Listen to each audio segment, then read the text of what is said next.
누가복음 20장 27절서부터 40절까지.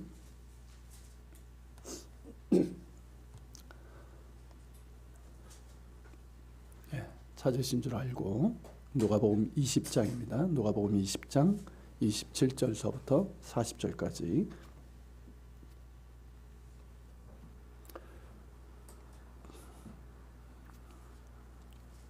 한 절씩 같이 교독하겠습니다. 부활이 없다고 주장하는 사두개인 중 어떤 이들이 와서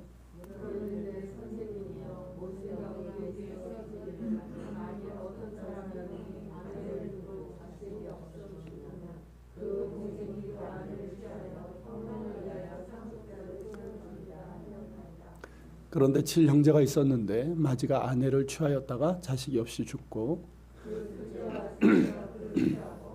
7이 다 그와 같이 자식이 없이 죽고 7이 다 그를 아내로 취하였으니 부활 때 그 중에 누구의 아내가 되리까?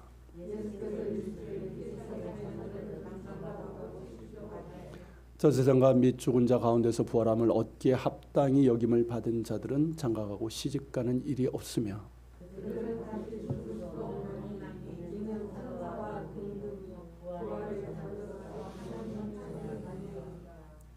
죽은 자가 살아난다는 것은 모세도 가시나무 떨기에 관한 글에서 주를 아브라함의 하나님이요 이삭의 하나님이요 야곱의 하나님이시라 칭하였나니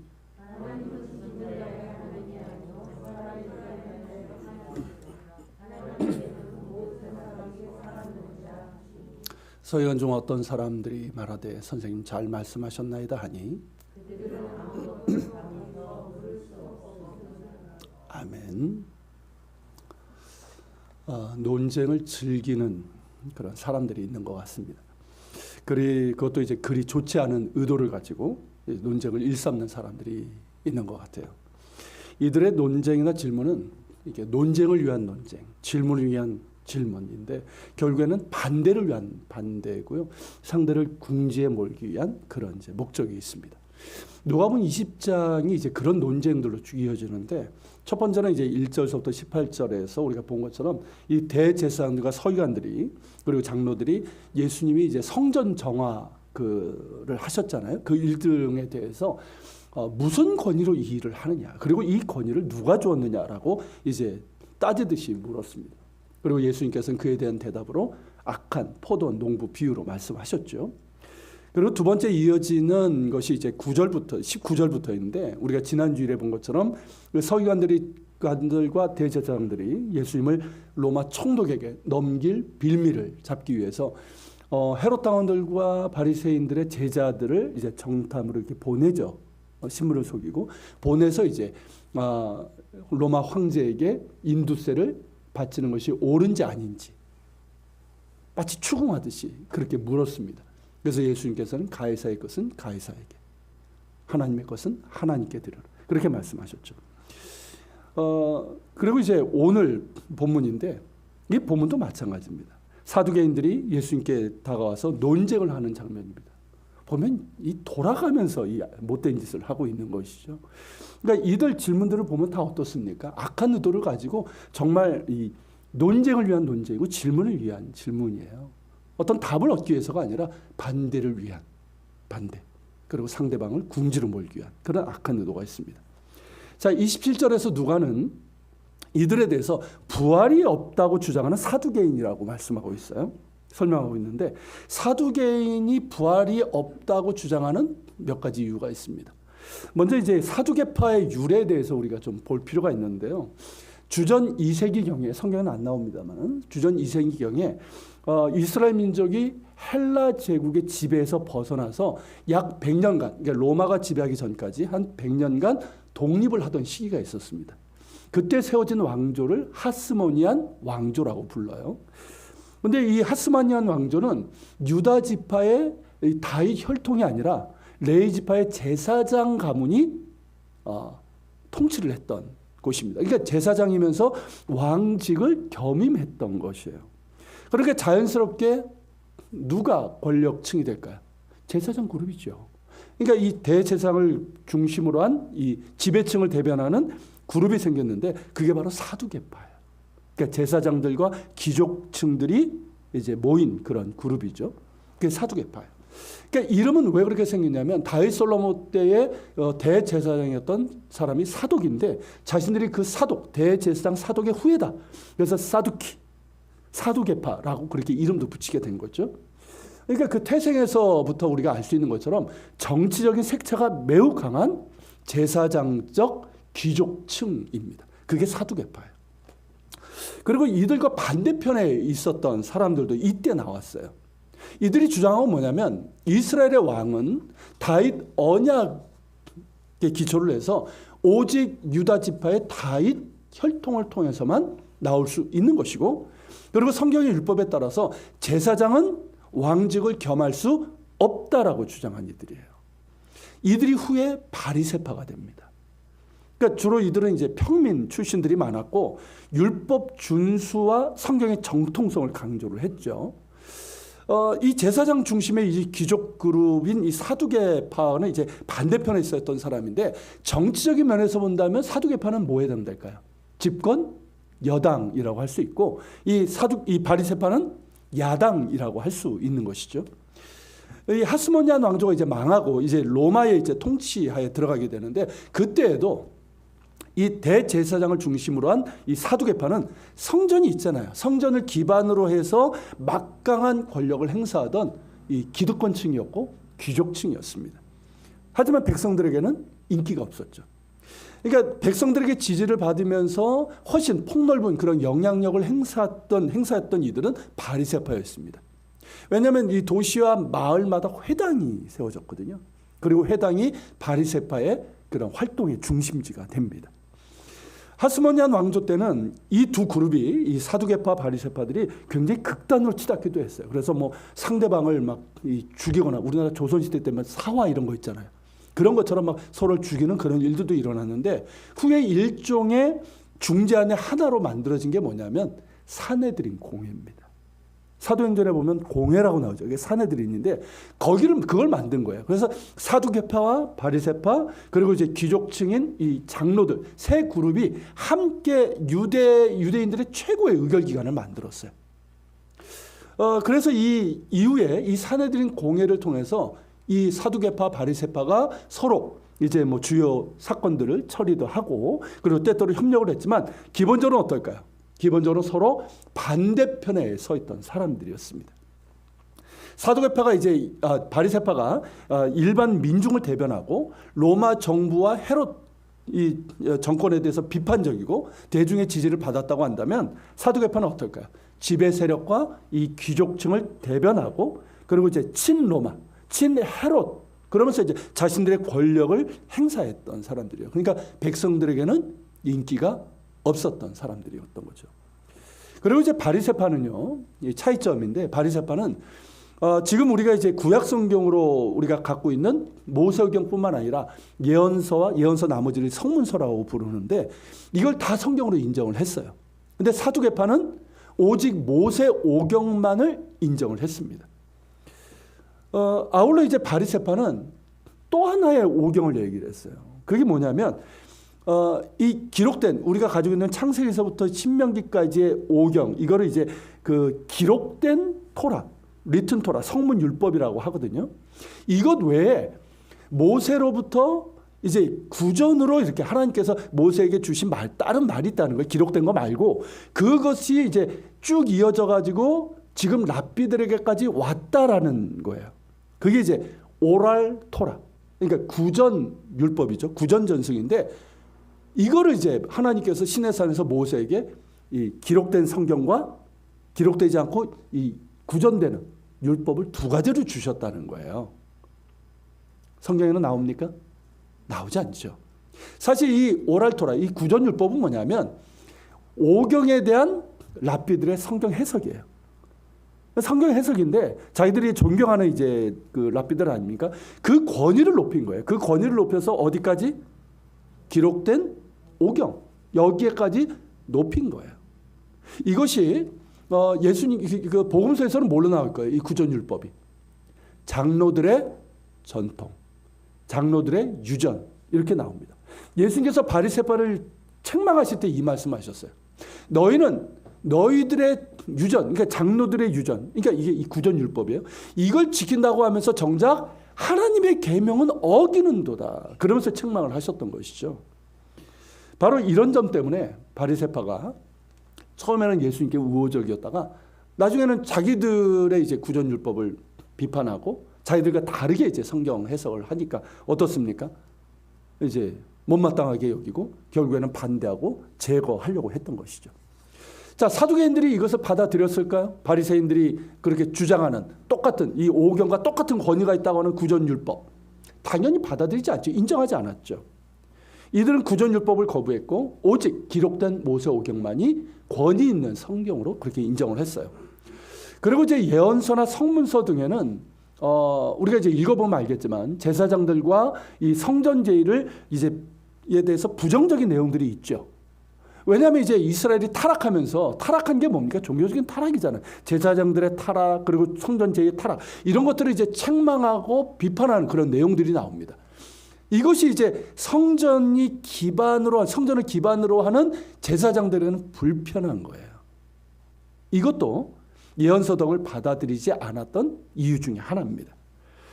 그러니까 예언서 등에 반해서 이 모세오경은 어떻습니까? 특히 레위기 같은 경우 성전 제의, 제사장 이런 규범들이 쫙 나오잖아요. 그리고 자세하게 설명되어 있고, 그러니까 굉장히 이제 긍정적인 내용이니까 자신의 사역과 권위의 기초가 되는 거거든요. 그러니까 더욱더 모세오경의 권위를 강조했던 겁니다. 그리고 신학적인 면에서도 달랐어요. 자, 예언서와 성문서 역시 하나님의 말씀으로 받아들인 바리새파는 천사의 존재, 뭐 악마의 존재도 마찬가지고요. 그리고 이제 부활, 육체의 부활, 그리고 이제 내세에서의 어떤 영생, 보상, 이런 것들을 그대로 믿었습니다. 다 나오니까. 그런데 이제 사두개파는 어땠을까요? 모세오경에 나오지 않아! 그러면서 그 모든 것을 믿지 않았던 거죠. 여기에도 이제 이 바리새파와의 이 정치적인 그런 관계가 작용을 한 거예요. 그러니까 그런 거 있잖아요. 네가 뭐라고 하면 난 무조건 반대하는 그런 케이스였던 거죠. 그리고 이제 당시 유대인들 대부분은 이 바리새파처럼 천사의 존재, 그리고 육체의 부활, 내세에서의 영생, 이런 것들을 다 믿었습니다. 그런 면에서 본다면 사두개파는 그 당시에 유대인 사회에서 어떻을까요? 마치 섬과 같았던 그런 집단이었던 거예요. 자, 좀 이해가 되시죠? 자, 이제 사두개인들이 예수님께 이제 질문을 하는 거예요. 부활에 대한 질문. 근데 이 질문은요, 이들이 부활을 부정할 때 즐겨 쓰던 그런 질문이었습니다. 이들이 내세운 근거가 뭐냐면 신명기 25장 5절이에요. 거기 보면 여러분 이 내용 아실 거예요. 남자가 이제 결혼을 했어요. 그런데 이제 자식이 없이 죽었어요. 그러면 그 당시 사회는 어떻습니까? 아들이 없이 죽으면 생존을 할 수가 없어요. 그리고 땅이라는 기업이 있잖아요. 이 기업이 남의 것이 될 수 있단 말이죠. 그런 이유 때문에 자식이 없이, 특별히 아들이 없이 죽게 되면 어떻게 하라는 겁니까? 그 형제가 그 형수를 취해서 아들을 낳게 하고 그 아들은 죽은 형의 자식이 되는 거예요. 그 땅도 그 사람의 것이 되고, 이런 제도가 있습니다. 일종의 이제 형사 취수라고 할 수 있고, 이게 룻기에도 나오죠. 기업 물을 자, 그렇게 나오죠. 그리고 이제 히브리어는 고엘이라고 합니다. 바로 이제 이 근거예요. 이거를 가지고, 이 법을 가지고 부활을 주장하는 이들을 공격을 했습니다. 부활이 얼마나 어이없는 것인 것을 보여주고자 할 때 즐겨 하던 질문이고, 이게 효과적으로 먹혔단 말이죠. 이 질문을 가지고 예수님께도 이제 공격을 한 거예요. 자, 만일 칠형제가 있는데, 자, 첫째가 결혼을 했는데 아들을 낳지 못하고 죽었다는 거죠. 그래서 둘째가 성경의 법에 따라서 형수를 취해서 그렇게 이제 했는데 어떻습니까? 그 역시 아들을 낳지 못하고 죽었어요. 근데 칠형제가 다 그렇게 하다가 다 죽었어요. 아들 없이. 그리고 그 여자도 죽었습니다. 자, 그랬을 때, 자, 부활의 때에 이 여자는 누구의 아내가 되겠느냐는 거예요. 자, 7형제 다 모두 아내로 취했으니까 그러면 어떻게 되는 겁니까? 모두의 아내라고 주장할 수 있는 것이잖아요. 그러면 일처다부제가 되는 것이고, 이것은 이제 율법에 절대 허용되지 않는 것입니다. 그러니까 뭐 하나님의 나라에서 이게 이루어질 리는 없잖아요. 그러니까 여러분 이런 이제 논리인데, 여러분 이들이 갖고 있는 논리가 뭔지 보이십니까? 일단 우리가 알아야 될 것은 뭐냐면, 부활의 때는 오는 세상, 우리가 내세라고 흔히 말하지만 실상은 이 땅에 완성될 하나님 나라를 의미하는 거예요. 그러니까 우리가 흔히 생각하는 내세나 동양적인 저승, 불교나 도교, 무속신앙에서 말하는 그런 이제 저승이나 내세가 아니에요. 부활의 때란 예수님께서 다시 오실 때 이 땅에 완성될 하나님 나라를 말합니다. 그 나라가 우리에게 온다는 의미에서 오는 세상이라고 부르는 거예요. 내세죠. 그런 의미에서. 그러니까 우리가 동양에서 얘기하는 내세하고 개념이 틀린 거예요. 이해가 되십니까?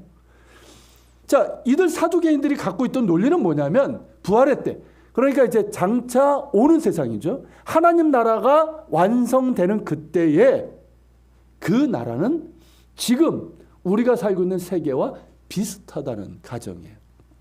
물론 그들은 이제 육체의 부활은 믿지 않았습니다. 그리고 이제 이들이 갖고 있던 논리는 내세는 지금의 현세와 비슷할 것이라는 그 점, 가정이에요. 이에 대한 예수님의 이제 대답을 보면 두 가지 차원에서 말씀하셨는데요. 첫째는 이 부활의 때, 곧 장차 완성될 오는 세상, 하나님 나라는 지금의 삶과 비슷하지 않다라는 것입니다. 그 나라에서 사람들은 부활의 자녀로, 하나님의 자녀로 그렇게 살게 되고 다시는 죽지 않고 영원한 삶을 살게 됩니다. 마치 천사와 같이요. 우리가 천사처럼 된다는 것이 아니라 천사처럼 죽지 않고 영원히 살게 된다는 뜻이에요. 그러다 보니까 그 나라에는 결혼이 없습니다. 기본적으로 결혼은 왜 있는 겁니까? 자손의 보식과 종족 유지예요. 맞죠? 물론 뭐 사랑해서 결혼한다지만 사랑해서 결혼하는 건 요 근래고요. 인류의 역사 전체를 보면 결혼의 주된 목적이 뭡니까? 자손의 번식이에요. 그래서 종족을 보존하는 거예요. 이게 죽을 운명을 가지고 있는 생명체의 필연적인 존재 양식이란 말이죠. 하지만 장차 완성될 오는 세상인 하나님 나라에서는 영원히 살기 때문에 이런 결혼도 자식을 낳는 것도 없다는 것입니다. 어떤 분들이 이런 얘기하면 실망하는 분들도 있더라고요. 그런데 여러분, 우리가 생각해보면 물론 우리는 그 나라에서, 그 하나님 나라에서 우리의 가족을 알아보게 될 거예요. 그죠? 그리고 여전히 사랑하게 될 것이고, 아니 지금보다도 훨씬 더 친밀하고 온전하게 사랑하는 관계가 될 것입니다. 지금 우리로서는 정확하게 알 수는 없죠. 알 수는 없지만 우리의 가족관계와 인간관계는 지금과는 완전히 차원이 다른 그런 차원에서 형성되고 진행이 될 거예요. 분명한 것은 뭐냐면 그 관계는 사랑으로 충만할 것입니다. 사랑이신 하나님이 우리 가운데 거하시는 거잖아요. 그래서 우리는 부활의 자녀와 하나님의 자녀로서 하나님의 사랑 가운데서 친밀하고 온전한 사랑의 관계를 갖게 될 것입니다. 여러분, 무슨 판타지 같은 이야기처럼 들릴지 모르지만 이건 분명한 사실이고 반드시 이루어질 것입니다. 그리고 한번 여러분 생각해 보시고 한번 상상해 보세요. 자, 지금 우리의 관계, 우리의 사랑의 관계가 어떻습니까? 자, 가족 관계 한번 보세요. 가족을 사랑한다고 하잖아요, 다들. 그죠? 물어보세요. 다 보면 가족 사랑한다고 그래요. 근데 사랑한다고 하는데 얼마나 서툽니까? 얼마나 부족하고 그리고 이기적이고 때때로 어떻습니까? 자신의 상처와 욕심에 붙들려서 집착을 하고 그래서 사랑한다고 하는데 상대방의 목을 조르잖아요, 사실은. 그러면서 얼마나 또 상처를 줍니까? 우리 인간관계는 더더욱 덜하잖아요. 지금 세상을 보십시오. 우리 세상에서 일어나고 있는 인간관계가 어떤지 한번 보시면 알잖아요. 얼마나 이기적이고 망가지고 타락하고 잔인하고 탐욕스럽고 파괴적인지 모릅니다. 우리의 사랑, 우리의 관계는 우리의 죄성만큼이나 불완전하고 타락한 것이 사실이에요. 이에 반해서 예수님께서 다시 오심으로 이 땅에 완성될 하나님 나라에서의 우리의 관계는 과연 어떻게 달라질 것인가? 이걸 한번 상상해 보시라는 거예요. 여러분, 요한계시록에서 보는 것처럼 그때는 어떻습니까? 하나님의 장막이 우리 가운데 임한다고 그랬어요. 하나님의 보좌가 우리 가운데 임한다는 거예요.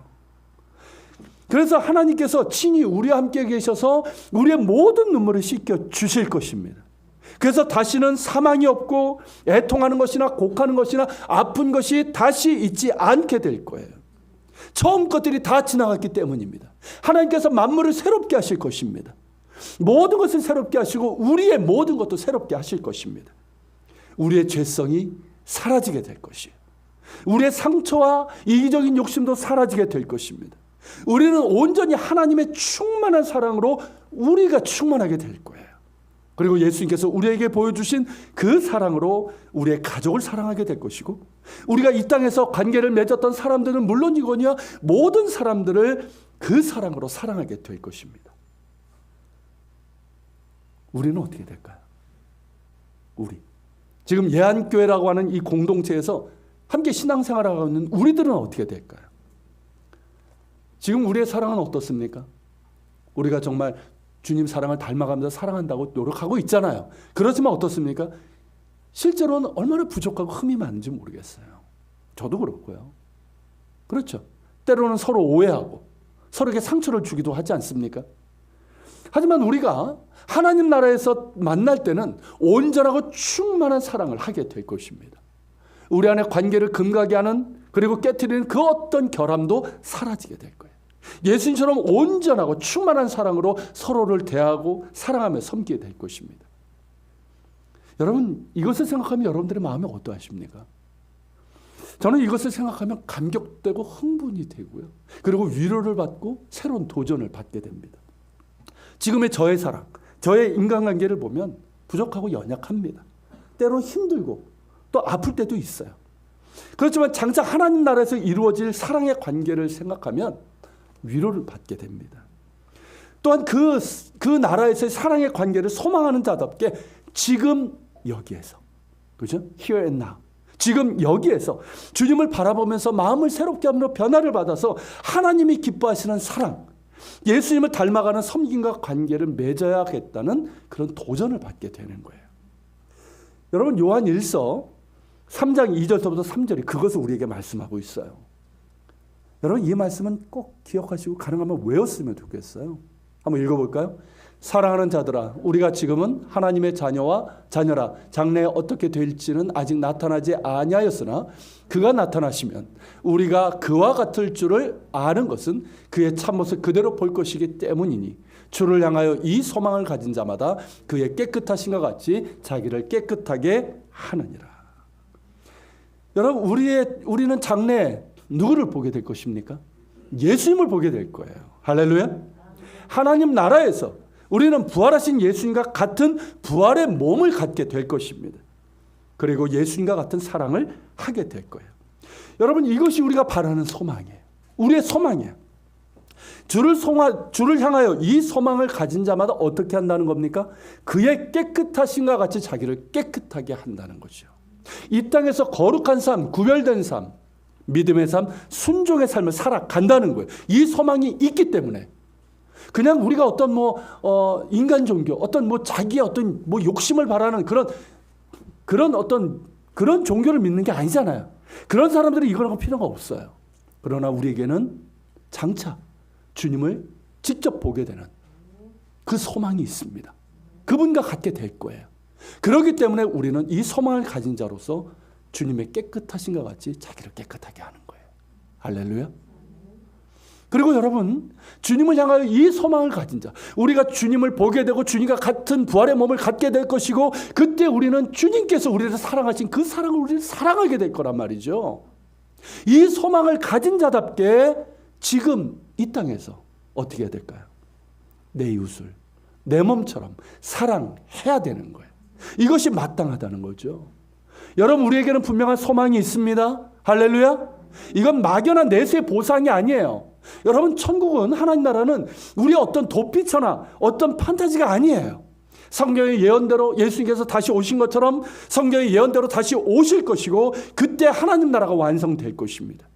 그리고 우리는 부활하신 예수님과 같은 부활의 몸으로 다시 살아나게 될 것입니다. 주 안에서 죽은 모든 사람들이 다 부활의 몸으로 살아나게 될 거예요. 그때 우리의 몸은 지금과 같이 늙고 병들고 죽는 그런 몸이 아니에요. 다시는 죽음이나 아픔이나 애통하는 것이 없고 천사처럼 영원히 살 것입니다. 그리고 우리는 사랑하게 될 것입니다. 저는 이것이 최고라고 생각을 해요. 영원히 사는 것이 아니라 영원히 사랑하며 산다는 거예요. 여러분, 하나님이 우리를 사랑하시듯이 우리도 서로를 사랑하며 그렇게 살게 될 거예요. 예수님께서 우리를 사랑하시듯 지금의 우리의 사랑이 아니고요. 예수님이 우리를 사랑하시듯 우리도 서로의 발을 기쁘게 씻기며 섬기며 진심으로 사랑하고 온전함으로 사랑하며 섬기게 될 것입니다. 사랑하기 때문에 행복할 거예요. 사랑이신 하나님의 장막이 우리 가운데 있음으로 인해서 우리는 무한히 행복할 것입니다. 그리고 우리를 사랑하시는 예수님의 그 사랑을 닮아서 우리도 사랑하기 때문에 무한히 행복할 거예요. 어떤 사람들은 그러죠. 천국 얘기했더니 심심하네. 그래서 나는 지옥에 가겠다. 얼마나 어리석고 무지한 말인지 모르겠어요. 천국은 절대 심심한 곳이 아닙니다. 사랑하는 곳이에요. 사랑하고 섬기는 일로 가득합니다. 사랑하고 섬기는 일로 바쁜 곳이에요. 그래서 무한한 행복이 있어요. 여러분, 참된 행복이 어디 있습니까? 진심으로 사랑받고 진심으로 사랑하는 데 있어요. 그래서 천국은 사랑하기 때문에 무한히 행복한 곳이에요. 우리에게는 이 소망이 있고 반드시 현실이 될 것입니다. 그러기에 이 땅에서의 고됨과 아픔 가운데서도 위로받고 더욱 소망을 갖게 되는 거예요. 이 땅의 삶이 힘들죠. 때로는 우리 정말 무기력하게 만들죠. 그렇지만 우리에게 이 소망이 있습니다. 할렐루야. 그렇기 때문에 다시금 주님 바라봐 힘을 얻게 되는 거예요. 그러기에 우리의 사랑과 섬김이 부족하고 때로는 상처와 실망으로 돌아오기도 하지만 그럼에도 위로를 받고 이 소망을 가진 자답게 사랑하기를 포기하지 않고 힘을 내어서 계속 사랑하고 섬겨 나가는 것입니다. 사랑하는 여러분, 사랑합시다. 서로 사랑합시다. 용서하고 사랑합시다. 이것이 마땅합니다. 우리가 하나님의 사랑을 알고 그 사랑에 속한 자라면 사랑하는 것이 마땅합니다. 어떤 경우에라도 사랑하기를 포기하지 맙시다. 우리의 마음을 다치게 만드는 것이 많아요. 그렇지만 포기하지 맙시다. 하나님의 사랑을 바라보며 장차 예수님을 통해서 완성될 하나님 나라를 소망하며 우리는 사랑하며 섬기는 그 길을 계속 가야 합니다. 사랑합시다. 두 번째로 예수님께서는 모든 사람이 부활하는 것이 아님을 함축적으로 말씀하셨어요. 자, 오는 세상 곧 장차 완성될 하나님 나라에 들어가기에 합당한 자들만 부활하여 영원한 삶을 살게 될 것이라는 말씀이에요. 이를 위해서 예수님께서는 사두개인들이 절대적으로 신뢰하는 모세오경에 있는 말씀을 제시하셨죠. 37절이 그 내용인데 여기 보면 가시나무 떨기에 관한 글이 나오잖아요. 가시나무 떨기에 관한 글. 그게 뭐냐면 출애굽기 3장 2절 6절로 그 내용인데 모세가 시내산에서 불이 붙었는데 타지 않는 떨기나무를 발견하게 되죠. 그 밑에서 하나님의 부르심을 받는 장면을 얘기하는 거예요. 자, 그때 하나님께서 모세에게 당신을 얘기하셔도 뭐라고 하셨습니까? 나는 내 조상의 하나님이니 아브라함의 하나님, 이삭의 하나님, 야곱의 하나님이니라 라고 말씀하셨어요. 바로 이 말씀을 제시하시면서 하나님은 죽은 자의 하나님이 아니요 살아있는 자의 하나님이시라. 하나님에게는 모든 사람이 살아느니라 라고 말씀하셨습니다.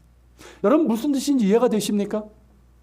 자, 하나님께서 시내산에서 모세에게 말씀하셨을 때 나는 아브라함의 하나님, 이삭의 하나님, 야곱의 하나님이라고 말씀하셨을 때 자, 이들은 이미 오래전에 죽은 사람들이에요. 그렇죠? 오래전에 죽은 사람들이에요. 그런데 하나님께서는, 살아계신 하나님께서는 나는 그들의 하나님이라고 했어요. 과거형이 아니에요. 나는 그들의 하나님이었다가 아니라, 과거형이 아니라 지금도 그들의 하나님이라 현재형으로 말씀하셨어요. 자, 그렇다면 이것은 그들이 살아있거나 아니면 하나님 앞에 존재하고 있어야만 됩니다. 맞죠? 즉 아브라함과 이삭과 야곱 같은 믿음의 열조들은 그들의 육체는 죽어서 땅에 티끌이 되었지만 그들의 영혼은 여전히 하나님 품 안에 살아있다는 것이에요. 그리고 장차 하나님 나라가 완성되면 그들 역시 부활의 몸으로 다시 살아나게 될 것입니다. 여러분, 이것을 생각하면 좀 신나지 않습니까? 저 말씀을 준비하다가 너무 신나가지고요. 말씀 준비를 막 중지하고 막 혼자 막 상상하고 그랬는데 여러분, 그때는 우리도 우리의 눈으로 아브라함, 이삭, 야곱을 보게 될 것입니다. 다윗도 보게 될 거예요. 신나지 않습니까? 히스기야, 뭐 이런 뭐 요시아도 보게 될 것이고 이사야, 예레미야 같은 선지자들도 보게 될 것이고 뭐 에스라, 니에미야, 에스더, 그리고 뭐 다니엘, 에스겔 이런 사람들 보게 될 거예요. 그리고 신약의 인물들 이 베드로를 비롯한 사도들 우리가 보게 될 것이고 사도 바울도 보게 될 거예요. 와, 신나지 않으세요? 이런 상상하면? 예? 그들 보게 될 거예요. 그리고 수많은 믿음의 사람들을 보게 될 것입니다. 어거스틴도 보게 될 것이고요. 루터, 깔뱅, 쯔빙글리, 웨슬레 같은 개혁자들도 보게 될 것이고 많은 순교자들도 보게 될 것이에요. 존 낙스, 리차드 백스터 같은 이 청교도들, 그리고 이제 고아들의 아버지 무디 아시죠? 5만 번 기도응답을 받았던 조지 물러, 그리고 이제 몇 해 전에 작고하신 유진 피터슨 목사, 이런 많은 사람들을 우리가 보게 될 거예요. 이외에도 정말 많은 믿음의 사람들, 정말 위대한 믿음의 사람들을 우리가 보게 될 것이에요. 그런데 기가 막힌 건 우리는 그들을 알지만 그들은 우리를 모르는 경우가 있죠, 이 땅에서. 근데 우리도 알고 그들도 우리를 바라보게 될 거예요. 그러면서 우리는 서로 사랑에 충만한 관계를 맺게 될 것입니다. 여러분 생각만 해도 신나지 않습니까? 우리는 고작 연예인 한 명, 정치인 한 명만 만나도 그렇게 흥분하고 좋아하는데 이런 위대한 믿음의 사람들을 만나게 될 것을 우리가 생각을 하면 정말 흥분되고 신나는 일이 아닐 수가 없어요. 그들 모두는 지금도 하나님 안에서 살아 있습니다. 믿으십니까? 하나님에게는 모든 사람이 살아 있습니다. 그분이 생명이시기 때문에 그래요. 우리도 이 세상을 떠난다면 우리의 육체는 땅의 티끌로 돌아가겠지만 우리의 영혼은 하나님 품에 안길 것입니다. 그렇게 하나님 안에서 우리는 살아있는 자들이 될 것입니다. 그리고 장차 예수님께서 다시 오실 때 이 땅에 하나님 나라가 완성되면, 정말 새하늘과 새 땅이 이루어지면 우리는 부활하신 예수님과 같은 부활의 몸으로 다시 살아나게 될 것입니다.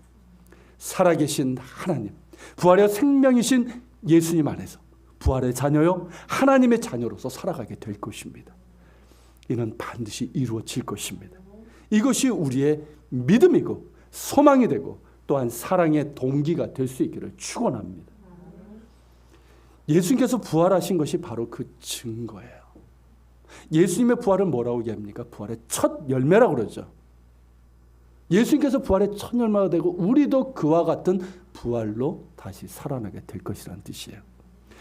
부활하신 예수님은 어땠습니까? 분명 살과 피를 가지셨어요. 그렇지만 우리의 몸과는 차원이 다른 부활체였습니다.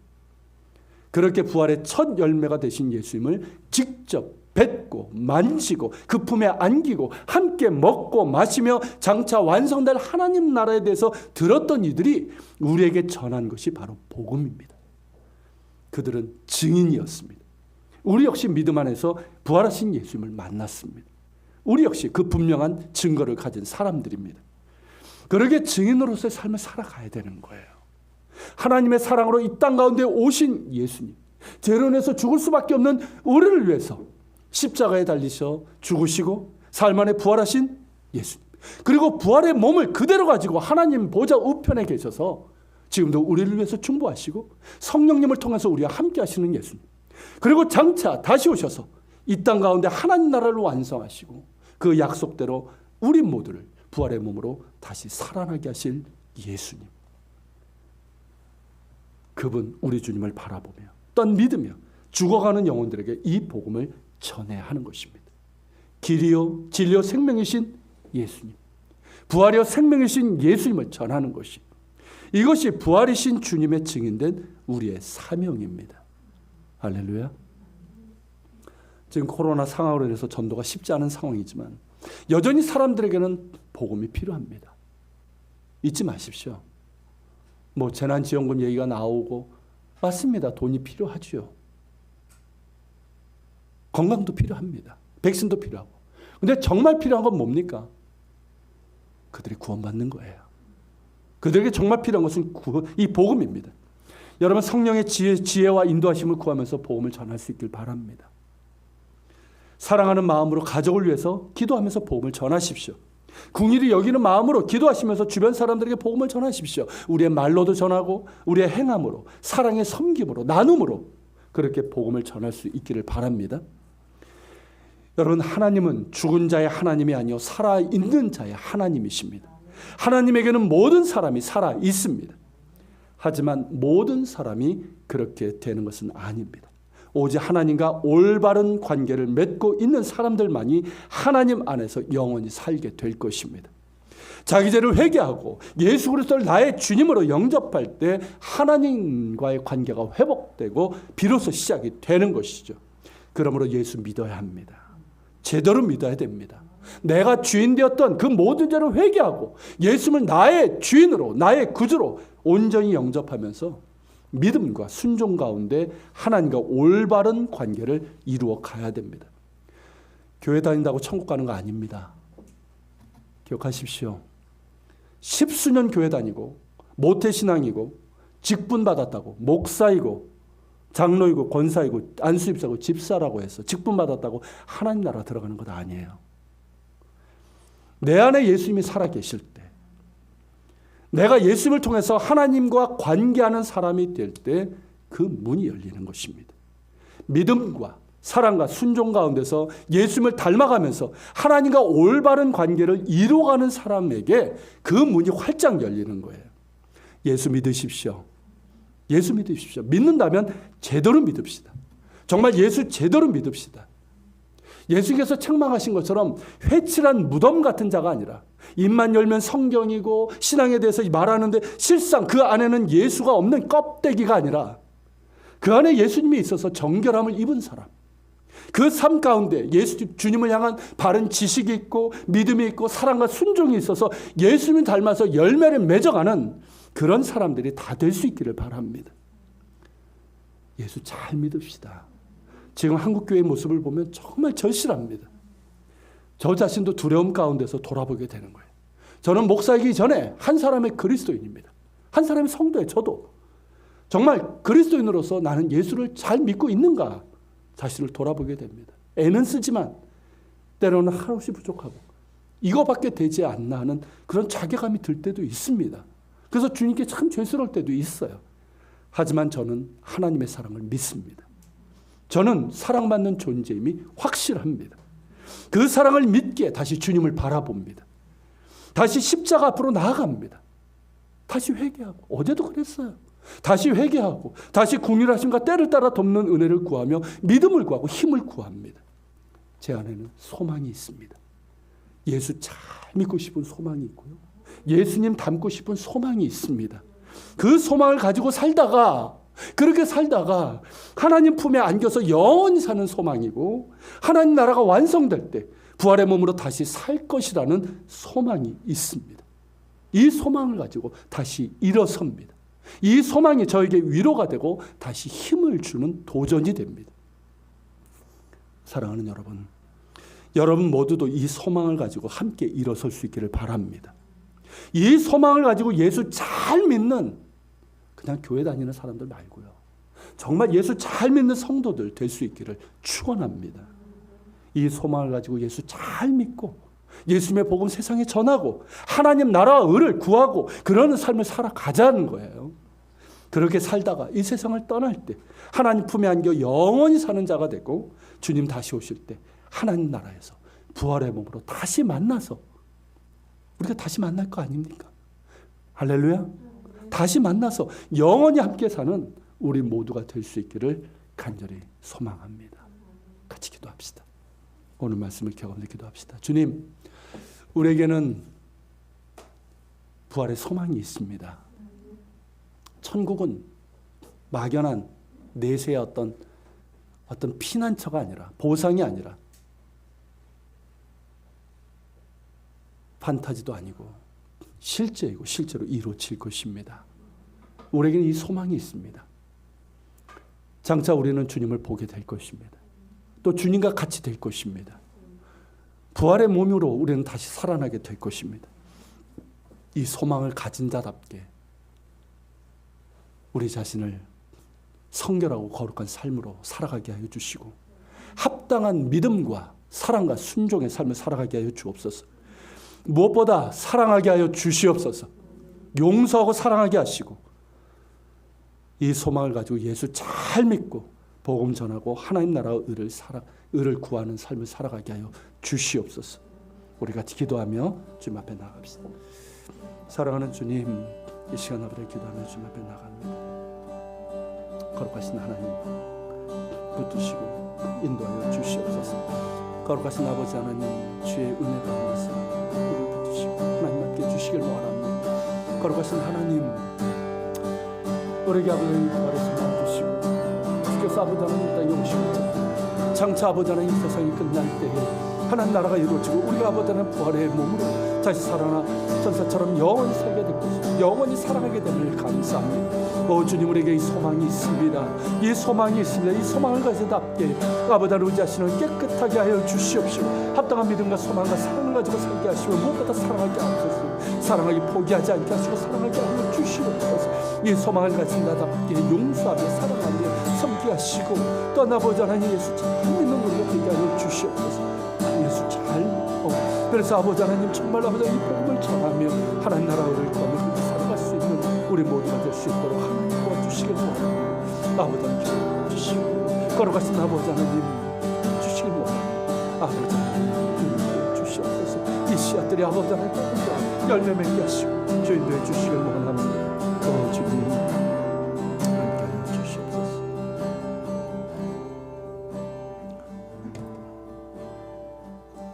살아계신 하나님 감사합니다. 하나님은 죽은 자의 하나님이 아니라 살아있는 자의 하나님이십니다. 하나님에게는 모든 사람이 살아있습니다. 우리는 언젠가는 세상을 떠날 것이지만 우리는 주님 품에 안겨 영원히 사는 자가 될 것입니다. 그리고 마침내 주님께서 다시 오실 때 이 땅에 하나님 나라가 완성될 때 우리의 육체도 부활의 몸으로 다시 살아나 영원히 살게 될 것입니다. 그리고 무엇보다 우리는 영원히 사랑하게 될 것입니다. 하나님의 사랑으로 충만한 가운데 있고 그 충만한 사랑에 힘입어 우리도 지금같이 불완전하고 연약한 사랑이 아니라 온전한 사랑으로 사랑하며 살게 될 것입니다. 그래서 무한히 행복하게 될 것입니다. 이 소망을 주셔서 감사합니다. 이 소망을 가진 자답게 이 세상에서 주의 깨끗하신과 같이 우리 자신을 깨끗하게 하여 주옵소서. 거룩의 삶을 살게 하시고 구별된 삶을 살게 하시고 합당한 믿음과 순종과 사랑의 섬김의 삶을 살아가게 하여 주시되 특별히 주님 사랑하며 살게 하여 주옵소서. 용서하며 살게 하여 주시옵소서. 어떤 경우에도 사랑하기를 포기하지 않게 하여 주시옵소서. 예수 잘 믿기를 원합니다. 예수님을 통해서 하나님과 올바른 관계를 잘 맺어가길 원합니다. 지금 흐트러져 있다면, 지금 침체 가운데 있다면, 지금 영적인 게으름 가운데 있다면 깨어나게 하시고 일어나게 하시고 계시록에 있는 말씀처럼 어디에서부터 잘못된지를 스스로 돌아보며 아니 깨닫게 해주시어서 다시금 하나님과의 관계를 회복하게 하여 주시옵소서. 그리고 그 관계가 더욱더 깊어지길 원합니다. 열매 맺길 원합니다. 그래서 예수 잘 믿고 예수 복음 전하고 먼저 하나님 나라와 의를 구하며 그렇게 살다가 주님 품에 영원히 사는 자가 되고 하나님 나라에서도 영원히 사랑하며 사는 그런 사람들 다 될 수 있도록 도와주시옵소서. 특별히 하나님 이 세상을 살아가면서 우리를 힘들게 하고 무력하게 만드는 것이 많습니다. 그러나 우리에게는 이 소망이 있습니다. 이 소망을 바라보며 힘을 얻게 하시고 붙들어 주시고 나는 여전히 사랑받는 존재입니다. 기억하며 살게 하여 주시옵소서. 오늘 주님 앞에 예물을 드립니다. 10의 1조를 드리고 또 감사의 예물, 주일의 예물, 선교의 예물을 주께 드립니다. 주님 드린 자들을 기억하여 주시고 기쁘게 받으시며 크신 은혜를 허락하여 주시옵소서. 이것이 쓰여지는 곳마다 주의 영광이 나타나길 원합니다. 이제는 우리 주 예수 그리스도의 은혜와 아버지 하나님의 그 크신 사랑과 성령님의 감화감동 교통 역사심이 주를 향하여 이 가슴 벅찬 소망을 가진 자답게 자기를 깨끗하게 하며 그 소망에 합당한 믿음과 사랑과 섬김으로 살아가며 하나님과 올바른 관계를 맺으며 예수 잘 믿고 복음 전하고 하나님 나라와 의를 구하며 그렇게 살아가기를 소원하며 다짐하는 우리 모든 지체들 머리 위에 그리고 이번 한 주간 살아가는 이들의 삶의 자리 위에 우리 예한교회와 이 땅에 있는 교회들 조국 대한민국과 북한 땅 이스라엘 땅에 세계 곳곳에서 복음을 전하는 선교사들과 박해적에 있는 그리스도인들 머리 위에 함께 하시기를 간절히 축원하옵나이다.